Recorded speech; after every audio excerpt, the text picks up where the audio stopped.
거룩한 주일 예배 가운데 나오신 성도 여러분들을 주님의 이름으로 축복합니다. 예일교회는 주님의 사랑이 따뜻하게 보다라는 교회입니다. 우리 성도 간에 서로 인사 나누겠습니다. 주 안에서의 만남은 최고의 축복입니다. 라고 한번 인사드릴까요? 주 안에서의 만남은 최고의 축복입니다. 비대면이 생활화되다 보니까 이렇게 얼굴을 맞대어 예배하는 것이 얼마나 큰 축복인지를 새삼 느끼게 됩니다. 오늘은 하나님의 뜻대로 하는 근심이라는 제목으로 은혜를 나누겠습니다. AD 55년 봄 고린도 교회는 매우 어려운 가운데 놓여 있었습니다. 교회 안에 여러 가지 사건이 발생했는데 내부적인 분쟁이 서로가 서로를 이렇게 낮추고 서로가 이렇게 막 이런저런 이야기와 소문을 통해서 서로를 비방하고 그리고 심지어는 근친상간으로 인해서 천륜을 저버리는 일이 발생하게 되었습니다. 또 심지어는 사도 바울이 예수님의 제자가 아니었다는 이유로 사도 바울의 사도성 거짓이라고 하면서 그를 이제 끌어내리는 작업을 했습니다. 정말로 교회는 날마다 시끄러워서 하나님의 영이 운행될 수가 없었습니다. 사도 바울은 이제 고린도 교회가 안고 있던 이러한 문제들을 종교적으로 그리고 윤리적으로 바로잡으려고 디모데를 파송하게 되었습니다. 그것이 바로 고린도 전서입니다. 그런데 고린도 교회의 상황은 쉽게 호전되지 않고 오히려 더 악화되었기 때문에 바울은 몹시 실망스러웠습니다. 이에 바울은 가슴 아파서 이제 고린도를 한번 방문을 했지만 그 사람들은 쉽게 마음을 돌이키지 않았던 것입니다. 이제 바울은 에베소로 돌아와서 다시 이제 작심하고 그들을 위해서 좀 따끔한 겉면에 말씀을 써서 이제 디도편에 편지를 보내게 된 것이 바로 고린도 후서입니다. 이런 와중에도 바울은 그의 선교 행전은 멈출 수가 없었습니다. 끌어오는 복음의 열정 때문에 그리고 자신을 기다리는 새로운 영혼들을 놓고 그는 그냥 앉아서 근심 어린 모습으로만 있을 수가 없었던 것입니다. 그는 이제 고린도에서 돌아오는 디도를 마나기 위해서 이제 드로아에서 기다렸지만 디도는 쉽게 돌아오지 않았습니다. 바울은 아픈 마음을 다시 안고 유럽인 마케도니아를 향해서 전도여행을 떠나가는 것을 오늘 본문은 배경으로 하고 있습니다. 하나의 교회가 설립되어서 건강하게 세워지는 가정 가운데는 목회자의 눈물과 땀과 수고, 성도들의 눈물과 한숨과 고통이 함께 서려 있는 것입니다. 그러나 교회의 건강한 성장을 하나님께서 가장 기뻐하시는데 가장 이것을 방해하는 세력이 있으니 그것은 바로 사단입니다. 교회가 아름답게 성장하고 사람들이 점점점 들어와서 변화를 일으키니까 사단의 전략은 교회 안에 내부 분쟁을 일으키는 것입니다. 거짓 교사가 들어와서 사도 바울이 그것을 교회를 세웠고 계속해서 목회자들을 파송해서 양육을 했는데 먼저 세운 바울을 공격하고 그는 거짓 사도다. 예수님의 제자가 아니었다는 이유로 여러분 목회자를 험담을 할 때에 그 교회는 영적으로 부흥할 수가 없었던 것입니다. 하나님께서는 미우나 보거나 목회자를 통해서 그 어린 양들을 이끌어갈 수 있도록 하나님께서 능력을 주시는 것입니다. 그런데 목회자에 대한 신뢰가 떨어진다면 그 교회는 건강성을 유지할 수가 없는 것입니다. 그래서 바울은 너무나 가슴이 아팠지만 고린도 교회가 회복되어서 다시 예전의 어린 양들처럼 다시 말씀 때문에 눈물 흘리며 감격하는 그러한 성도의 모습으로 돌아오도록 간절히 눈물로 편지를 쓰게 되었던 것입니다. 첫째, 하나님의 거룩함으로 자신을 깨끗이 하자라고 권면을 하고 있습니다. 우리 1절을 다 같이 읽어보겠습니다. 그런즉 사랑하는 자들아 이 약속을 가진 우리는 하나님을 두려워하는 가운데 자신을 거룩함을 온전히 이루어 육과 영의 온갖 더러운 것에서 자신을 깨끗이 하자. 아멘. 그는 정말로 지치지 않냐고 고린도 교인들을 향해서 사랑하는 자들이라 라고 불러주면서 이 약속을 가진 우리는 하나님의 자녀라고 말하고 있습니다. 예수 그리스도를 구주와 주님으로 영접하면 하나님의 자녀가 됩니다. 하나님께서는 우리를 하나님의 백성으로 삼아주시고 영원한 천국으로 인도하시는 것입니다. 그렇기 때문에 우리는 하나님과 우리는 언약의 백성으로서 언약의 백성은 하나님 말씀대로 양육을 받고 말씀대로 행하면서 하나님의 나라를 계속해서 확장해 가는 것이 하나님의 약속의 자녀의 본분인 것입니다. 근데 그들은 그 약속을 잃어버리고 교회 안의 내분으로 인해서 방향을 잃어버렸을 때 사도 바울은 눈물로 하나님의 거룩함으로 우리 자신을 깨끗이 함으로 우리가 회복되자라고 권면하고 있는 것입니다. 하나님을 두려워하는 가운데라고 말하고 있습니다. 하나님을 두려워하지 않으면 우리 인간은 죄성이 있기 때문에 함부로 행동하고 함부로 말할 수밖에 없는 것입니다. 그가 애정어린 편지를 통해서 목회자를 파송했지만 그들이 듣지 않자 그는 하나님을 두려워하는 가운데 거룩함을 나타내자라고 말하고 있습니다. 그래서 온갖 육과 영의 더러운 것에서 우리 자신을 깨끗하게 하자라고 권면하고 있습니다. 여러분, 우리를 더러운 것에서 회복시킬 수 있는 방법은 오직 하나님의 거룩인 줄로 믿습니다. 하나님의 사람들을 배척하고 사랑의 권면을 듣지 않는 사람들은 이제 오히려 하나님의 사람이 아니라 하나님을 대적하는 무리에 서 있는 것입니다. 그러기에 사도 바울은 이제 권면하는 따뜻한 마음으로 이제 우리의 마음을 제발 받아달라고 그렇게 고린도 교인들을 향해서 요청하고 있습니다. 2절에 보면 마음으로 우리를 영접하라라고 말하고 있습니다. 여러분, 사단은 우리의 마음을 굳게 하는 것이 특징입니다. 우리가 마음의 문을 활짝 열어야 살아계신 예수 그리스도의 그 온전한 복음이 우리 안에 들어갈 수가 있는데 마음의 문을 딱 닫아버리면 우리의 마음은 철옹성이 됩니다. 그래서 사도 바울은 마음으로 이제 마음을 활짝 열어서 제발 우리를 그리스도의 마음으로 영접해 달라고 예전의 마음으로 돌아가 달라고 호소하고 있는 것입니다. 그러면서 우리는 아무에게도 불의를 행하지 아니하였다.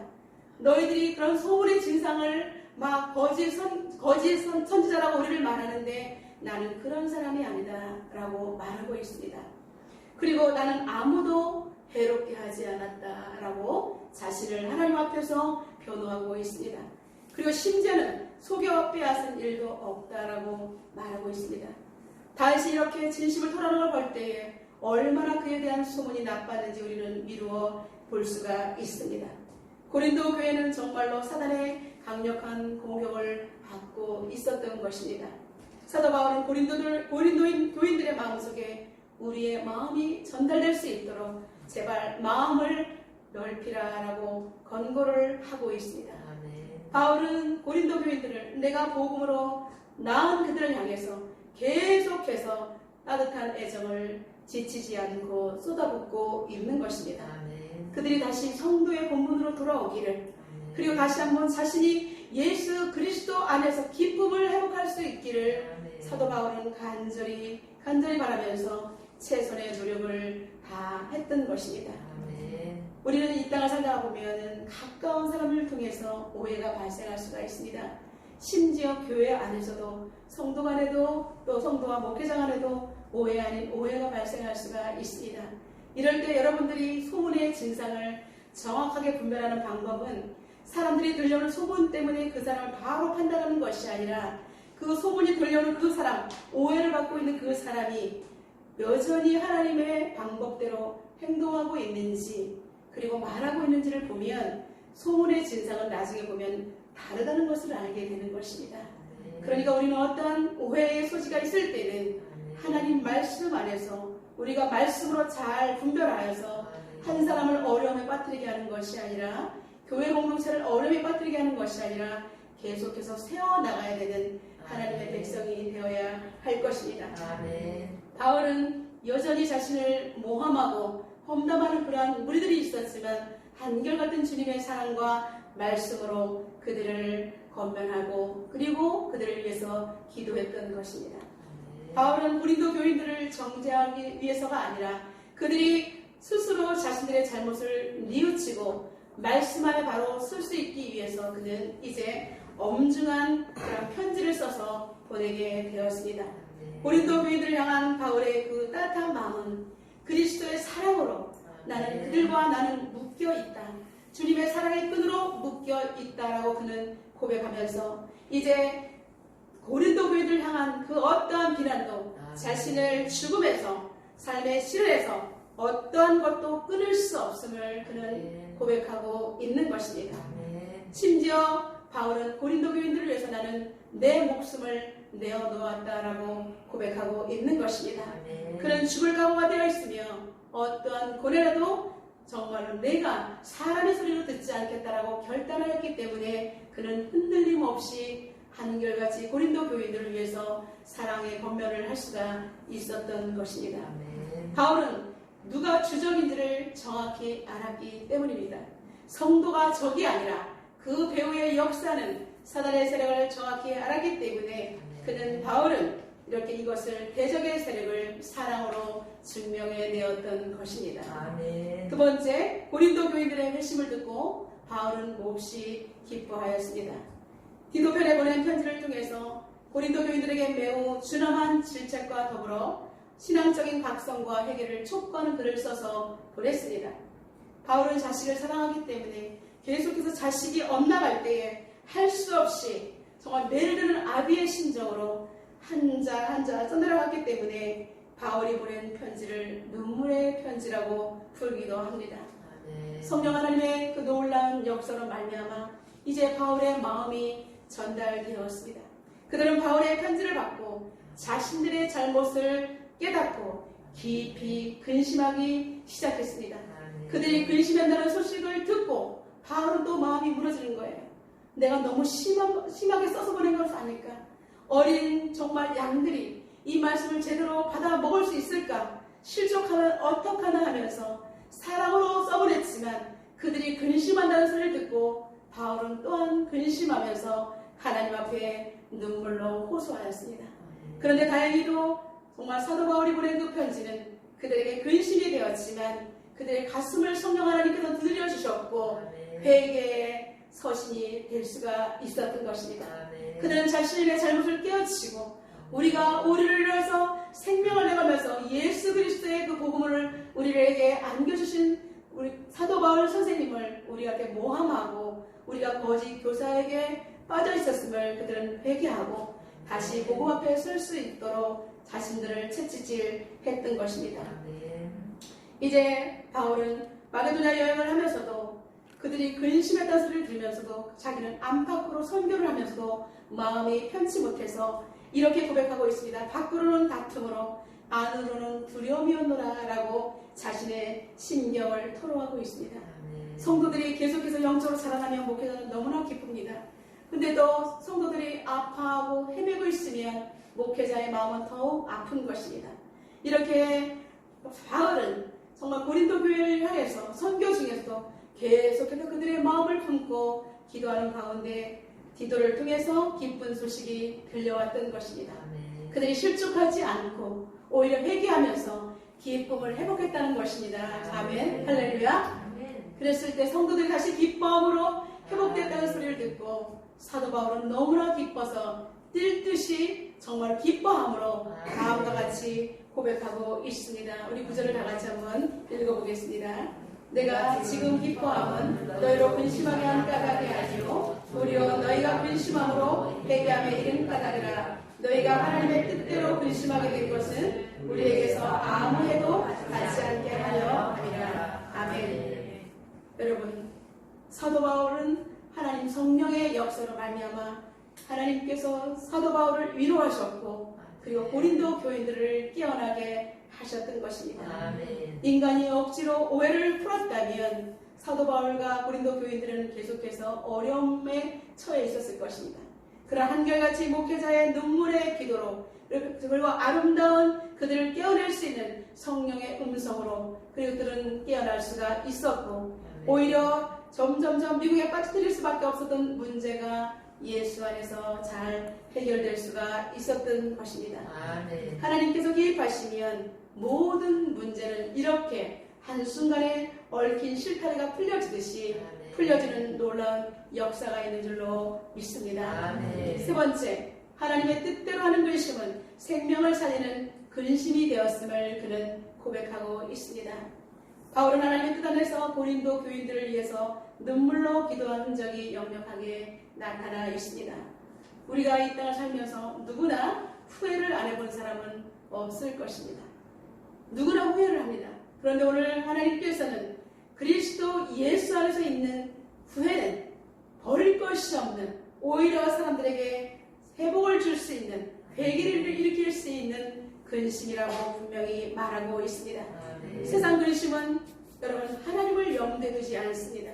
하나님을 염두에 두지 않고 자신들의 그 근심과 걱정을 그대로 수용하기 때문에 처음에는 양심의 가책을 찌를 뿐 그것이 죄의 문제와 해결된다는 생각을 전혀 못하고 자신을 혐오하고 내가 왜 그랬을까? 내가 왜 그때 그렇게 하지 못했을까? 이렇게 후회하면서 자신을 혐오하고 그리고 깊은 우울에 빠져서 연민에 잠기게 함으로 말미암아 기쁨을 잃어버리고 결국은 기쁨을 빼앗김으로 말미암아 정신세계를 사단에게 저당 잡힘으로 그는 회인이 되고 마는 것입니다. 그러나 하나님을 아는 사람, 하나님 안에서 하는 근심은 사람을 살리기 위해서 하는 근심입니다. 이 사람을 살려내기 위해서 어떻게 하면 하나님 앞으로 이끌 수 있을까 고민하며 염려하기 때문에 하나님의 뜻대로 하는 근심은 사람을 살리는 생명으로 연결되는 줄로 믿습니다. 그래서 구원에 이르는 회개를 이룬다라고 바울은 고백하고 있습니다. 회개를 통해서 정말 다시는 돌아올 수 없었을 것 같은 그 사람을 통해서 회개를 함으로 말미암아 다시금 하늘나라의 시민권을 가지고 살아갈 수 있는 기쁨을 안겨주는 것입니다. 사도 바울은 하나님 안에 숨겨진 근심의 비결을 우리에게 다음과 같이 고백하고 있습니다. 우리 11절을 다 같이 읽어보겠습니다. 보라, 하나님의 뜻대로 하게 된 이 근심이 너희로 얼마나 간절하게 하며 얼마나 번증하게 하며 얼마나 불하게 하며 얼마나 두렵게 하며 얼마나 사모하게 하며 얼마나 열심히 있게 하며 얼마나 그렇게 하였는가. 너희가 그 일에 대하여 일체 너희 자신의 깨끗함을 나타내느니라. 아멘. 첫 번째, 우리가 하나님을 경외함으로 깨끗하자라고 고백했던 사도 바울의 권면이 있었습니다. 그는 세 번째로 이렇게 우리가 정말 하나님의 뜻대로 하게 된 이 근심이 우리로 하여금 얼마나 하나님 앞에서 간절하게 하고 변증하게 하고 분하게 하고 열심히 있게 하고 두려워하는지를 말하고 있는 것입니다. 그는 이렇게 일일이 변화된 모습들을 열거하면서 하나님의 뜻이 실현되는 놀라운 역사들을 간증하고 있습니다. 먼저 얼마나 간절하게 하면은 제약된 모습을 바로잡고자 하는 진지한 바울의 관심을 말하는 것입니다. 간절하게 그들이 정말 제발 이 마음을 알고 하나님 앞에 다시 돌아올 수 있도록 마음을 열기를 그들은 간절하게 호소했던 것입니다. 그리고 변증하게 하며 이것은 잘못을 인정하면서 자신만만한 항변이 아닌 겸손한 탄원의 고백을 말하는 것입니다.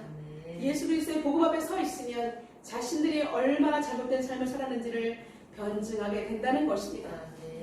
그리고 분하게 한다는 것은 자신들이 사단에게 속았던 것을 정말로 잘못과 그 잘못에 대해서 깨닫지 못했던 것에 대한 속상해하는 마음을 분하게 하며라고 표현하고 있습니다. 그리고 두렵게 한다는 것은 하나님의 진노와 심판에 대해 두려워하면서 다시금 하나님을 경외하는 마음을 말하는 것입니다. 사모하게 한다는 것은 사도 바울과 다시 죄하기를 간절히 기다리는 그러한 성도들의 따뜻한 마음을 표현하고 있습니다. 그리고 열심히 있게 하며 그들은 이제 회개함으로 말미암아 다시금 바울의 가르침을 준행하는 데 온 심혈을 기울이는 행동을 말하는 것입니다. 그리고 벌하게 한다는 것은 자신들이 용납했던 범죄자들, 거짓 정말 증인들, 그러한 사람들을 가감하게 떨쳐버리고 이제는 그 길에서 돌아서는 하나님의 자녀로 올바르게 돌아서는 것을 가감한 결단을 벌하게 하며라고 표현하고 있는 것입니다. 사단이 한번 교회를 휩쓸고 지나간 자리에는 더욱 견고한 믿음의 지체들이 세워져서 계속해서 바울의 동역자로 하나님의 헌신자로 쓰임을 받게 되었습니다. 사랑하는 성도 여러분, 우리가 예수 그리스도를 영접하게 된 배경에는 기독교 역사가 있습니다. 전통을 무시하는 사람은 훌륭한 사람이 될 수가 없습니다. 오늘날 우리에게 이렇게 복음이 들어오게 된 경우에는 땀과 눈물과 한숨과 고통으로 이 땅을 품었던 선교사님들이 있다는 사실입니다. 저는 이 땅을 품고 눈물로 기도했던 언더우드 선교사님을 소개하고자 합니다. 언더우드 선교사님이 조선 땅에 들어오기 위해서 얼마나 근심하며 눈물로 기도하고 사력을 다했는지 선교 역사의 현장을 더듬어 보겠습니다. 언더우드 선교사님은 1859년 영국의 런던에서 세 번째 아들로 태어났습니다. 아버지는 과학자였고 발명가로서 재능이 뛰어나서 영국 국왕으로부터도 상을 받을 만큼 뛰어난 분이었습니다. 부모님의 신앙은 철두철미하여서 온 식구들이 교회를 나갔고 집안에서 말씀을 배우면서 잘 자라나게 되었습니다. 어느 날 언더우드가 4살 때 인도에서 온 어떤 목사님의 설교를 듣고 그는 인도에는 많은 사람들이 있고 선교사가 필요하다는 소리를 듣고 그 어린 꼬마가 나는 자라면 선교사가 되어야 되겠다라고 생각을 했습니다. 그런데 6살 되었을 때 어머니가 동생을 나타나 후유증으로 어머니가 돌아가시게 되었습니다. 경제적으로 너무나 어려워서 언더우드 선교사님이 12살 됐을 때 아버지는 미국으로 이제 떠나게 되셨고 미국에서 잉크 사업을 하시다가 자녀들을 위해서 헌신하다가 가로로 소천하게 되었습니다. 이제 언더우드 선교사님은 18살 때 뉴욕대에 입학하여 열심히 공부하고 전도의 심혈을 기울였습니다. 1학년 때 선교 자원자의 모임에서 이제 조선에 대한 이야기를 처음 듣게 되었습니다. 1,300만 명이나 되는데 조선에서는 복음을 전혀 알지 못하고 사람들이 그냥 살다가 그냥 떠나간다는 소리를 듣고 마음이 불편해지게 되었습니다. 그런데 자신은 나는 어릴 때부터 인도 선교사로 부름을 받았기 때문에 누군가를 조선으로 보내야 되기 때문에 그는 백방으로 뛰어다니면서 조선을 향해서 선교사로 가라고 사람들을 검열하기 시작했습니다. 그리고 선교본부에 달려가서 조선 땅에 선교사를 보내달라고 했더니 그때만 해도 제대로 갖춘 시설이 없었기 때문에 보낼 수가 없고 조선 땅은 아직까지 선교사를 보내기에는 어렵다라고 시기상조라는 말만 되돌아왔습니다. 이제 그는 정말로 이제 조선은 내가 그냥 불편한 나라일 뿐이지 아직까지는 아닌가 보다라고 생각하면서 계속해서 이제 학교를 졸업하고 있었습니다. 그는 그때 뉴욕 교회에서 이제 담임 목사로 청빙을 하는 그런 서류가 와서 이것을 이제 사인해서 우체통에 넣어야만 하는 일이 생겼습니다. 그런데 그때 이거 딱 넣으려고 순간에 조선에 갈 사람은 아무도 없구나라는 그런 음성이 들려오는 거예요. 그는 우편물을 넣으려고 하다가 팽개치고 다시 선교부로 달려갔습니다. 선교부로 가서 조선 땅에 나를 보내주세요 했더니 이미 그때는 조선 땅에는 다른 사람이 내정되어 있다라고 하는 거예요. 그런 다시 불편한 마음을 가지고 도대체가 내가 가려고 해도 조선의 문은 굳게 닫혀 있고 어떻게 하면 좋을까라고 생각하고 있었는데 다시 성령 하나님께서 내가 가면 되지 않겠느냐는 음성을 또 들려오는 것입니다. 그는 다시 선교부로 달려갔습니다. 그때 선교부로 막 달려가니까 선교본부에서는 조선으로 가려고 했던 선교사가 갈 수 없는 사정이 되어서 이제 언더우드 선교사가 그렇게 간청한 언더우드 선교사가 생각나니까 언더우드 선교사님을 이제 가라고 하려고 하는 순간에 언더우드 선교사님이 그 선교본부에 갔던 것입니다. 처음에는 성령의 음성이 들려서 가려고 할 때는 모든 여건이 허락지 않았지만 성령 하나님께서 이렇게 물꼬를 치시자 이제 모든 것이 일사천리로 진행되게 되었습니다. 그동안 선교본부의 총무가 새로 임명되었는데 조선에 대해서 아주 관심이 많은 총무가 임명이 되었고요. 어떤 성도는 조선 선교에 써달라고 1250달러를 헌금으로 보내오기도 했습니다. 그래서 언더우드 선교사님은 미국 북장로교 선교회에서 최초로 조선의 선교사가 되었습니다. 26세의 언더우드 선교사님은 감리교 최초의 선교사 아펜젤러와 함께 같은 배를 타고 나란히 인천의 제물포항에 도착하게 되었습니다. 당시의 조선은 너무나 열악하고 그리고 가난하고 국빈의 나라였기 때문에 더럽고 냄새가 나고 여름에는 습기가 너무나 많아서 외국인들이 목숨을 많이 잃었다고 합니다. 하수구에서 나오는 악취는 코로 둘 수가 없을 정도로 심했고, 언더우드 선교사는 그럼에도 불구하고 조선 땅을 너무나 사랑하고 그리고 오고 싶었던 나라였기 때문에 단 한 번도 선교 공부에 부정적인 보고를 하지 않았기 때문에 다른 선교사님들은 조선은 매우 선교에 적합한 나라인 줄로 착각할 정도였다고 합니다. 그는 1년 동안 어학을 익혔는데 한국어로 전도할 수가 있는 실력이 갖춰지게 되자 이제 그는 다니면서 전도를 하는데, 어떤 소년이 정말 먹을 것이 없어 벽지를 뜯어먹는 어린 소년을 데려다가 그는 양자로 삼고 자기 집을 개조해서 보안을 만들고 그 소년을 프리스턴 대학교에 유학을 보내서, 그리고 이 언더우드 선교사님이 최초로 세운 세문안 교회의 초대 장로가 되기도 했던 것입니다. 그리고 이 소년은 독립운동가로서 이승만 대통령을 도와서 대한민국을 설립할 때에 큰 도움이 되었습니다. 이제 언더우드 선교사님은 아펜젤라 선교사님과 함께 복음을 전하기 위해서는 성경 복음이 가장 우선시 된다고 생각해서 한국어로 이제 복음 이렇게 번역을 해서 마가복음을 편찬하기도 했습니다. 그리고 최초의 영한사전을 편찬하기도 했고, 기독교 문서 선교가 필요한 것을 느껴서 대학 기독교 문서회를 설립하기도 했습니다. 그런 가운데 그는 고종의 주치의였던 호턴 여사와 결혼을 하여서 이제 첫 아들을 출산하게 되었고, 계속해서 그는 찬송가를 보급하기 위해서 내 구주 예수를 더욱 사랑, 나의 죄를 씻기는, 그리고 예수가 거느리시니 등등 장로교 합동 찬송가를 편찬하기도 했습니다. 그는 말을 타고 아내와 함께 전도여행을 다니면서 복음을 전하는 가운데 때로는 매를 맞고 도적들을 만나서 침을 다 빼앗기고 호랑이가 출몰하는 지역에서는 너무나 목숨을 잃을 뻔한 어려움을 겪으면서도 그의 전도 행렬은 계속해서 진행되었던 것입니다.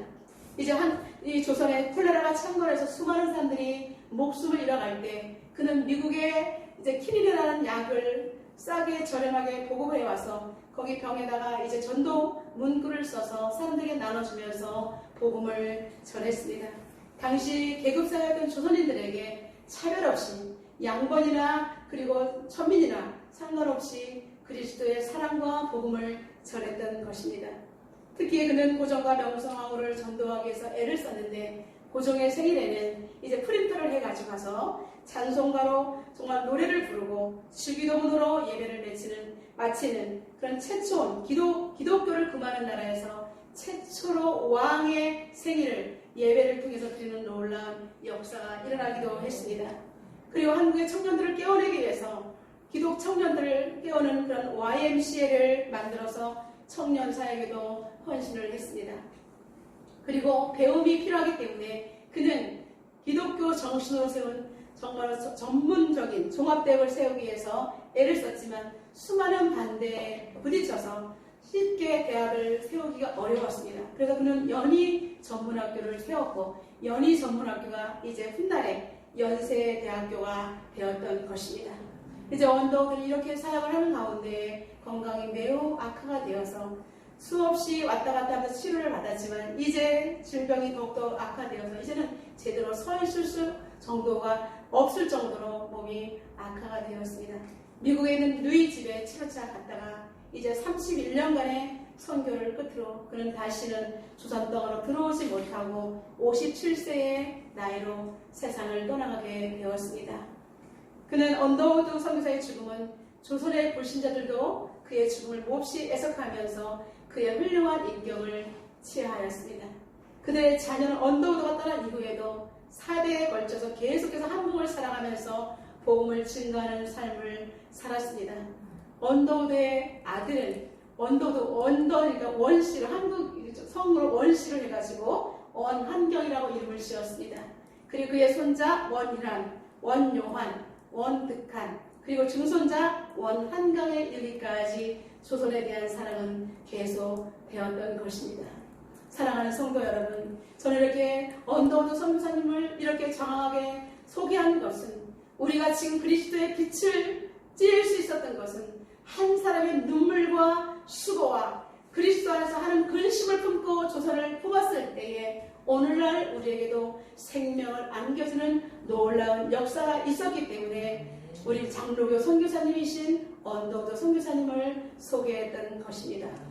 사랑하는 성도 여러분, 바울이 고린도 교회를 품고 눈물로 기도했을 때 마침내 사탄의 세력에서 고린도 교인들을 구원해냈던 것처럼 이제 조선의 언더우드 선교사님의 헌신으로 한국 교회는 폭발적인 선교 대국이 될 수가 있었습니다. 당시에 너무나 미지하고 죽음의 나라였고 그리고 아무도 돌볼 수 없는 그러한 조선 땅에 한 사람의 거룩한 근심과 하나님 안에서 조선인들이 죽어가고 있다는 소리를 들었을 때 그는 한국을 품고 근심하며 기도했을 때 놀랍게 한국교회는 부흥돼서 세계 선교무로 이제 세계에서 가장 많은 선교사를 파송하는 제2의 선교의 나라가 될 수가 있었던 것입니다. 사랑하는 성도 여러분, 많은 사람들이 코로나로 인해서 어려움을 당하고 있습니다. 그러기에 이제 전 세계의 역사들은 코로나 때문에 새롭게 쓰여지고 있다라고 말하고 있습니다. 인간적으로는 근심할 수밖에 없는 상황입니다. 모두가 아파하는 현실입니다. 그러나 예수 그리스도의 심장을 가진 우리들은 이러한 현실 속에서 성령 하나님께서 우리에게 도전하고 계십니다. 이 속에서 우리가 어떻게 하는지를 보고 계시는 것입니다. 우리는 어떻게 행동해야 할까요? 우리는 바로 인간적인 근심에 쌓인 그들을 이제 하나님을 바라볼 수 있도록 우리가 그들의 시선을 하나님을 향해서 돌리는 것이 바로 우리가 그들을 돕는 것입니다. 그렇다면 세상 근심에 쌓여서 다른 것이 귀에 들어오지 않는 그들을 우리가 어떻게 도울 수 있을까요? 그것은 먼저 내 자신이 성령 안에서 완전히 변화가 되는 것입니다. 그래서 성령 하나님의 그 하나님 음성 안에서 먼저 무릎을 꿇을 때 하나님께서 우리가 다른 사람을 도울 수 있는 첫 발을 내딜 수 있도록 하나님께서 우리에게 힘을 공급해 주실 것입니다. 성령 하나님께서 우리가 무릎 꿇을 때 영혼을 풀어라는 음성을 분명히 우리에게 들려주실 것입니다. 영혼을 품 때 우리는 품을 수가 있습니다. 그러나 행동으로 나가기 어려워서 때로는 부담스러워서 하나님 해야 되는데 할 수가 없습니다. 어떡할까요? 우리는 제자리에서 발만 동동 구를 때가 너무나 많은 것입니다. 그러나 우리 하나님께서는 우리에게 계속해서 두드리십니다. 내가 가지 않으면 누가 할 것인가?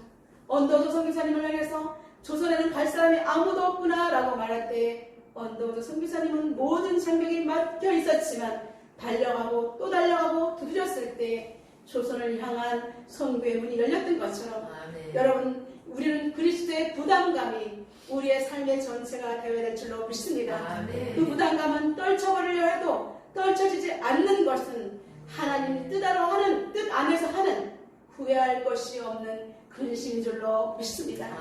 사랑하는 성도 여러분, 세상 근심은 사망을 이루지만 하나님 안에서 우리가 영혼을 품을 수 있도록 하나님께서 주시는 그 근심은 사람들을 생명으로 인도하는 여러분 생명의 충물자가 되는 줄로 믿습니다. 여러분, 이제 하나님께서 거룩한 근심으로 나를 놓아주지 않는 것이 하나님 뜻 안에서 하는 근심인 줄로 믿습니다.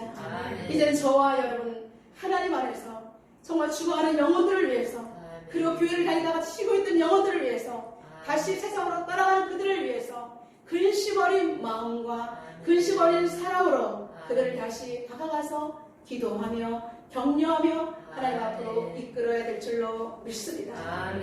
하나님의 뜻대로 하는 근심은 우리를 일상에서 사명자의 삶으로 탈바꿈하게 되는 것입니다. 이런 삶은 그냥 끝나는 것이 아니라 이렇게 변화된 한 사람의 삶은 또 다른 사람에게 변화를 주고 계속해서 공동체에 영향을 주기 때문에 이러한 변화의 물꼬를 트는 것을 우리는 나비 효과라고 말하고 있습니다. 사랑하는 성도 여러분, 성령 안에서 나비 효과를 일으키는 저와 여러분 되시기를 주님의 이름으로 축원합니다. 먼저 여러분의 소중한 가정이 제발 하나님 안에서 온전히 붙잡혀서 후회할 것이 없는 그런 다음 세대의 사명자를 계속해서 배출하는 거룩한 공동체가 되시기를 주님의 이름으로 축복합니다.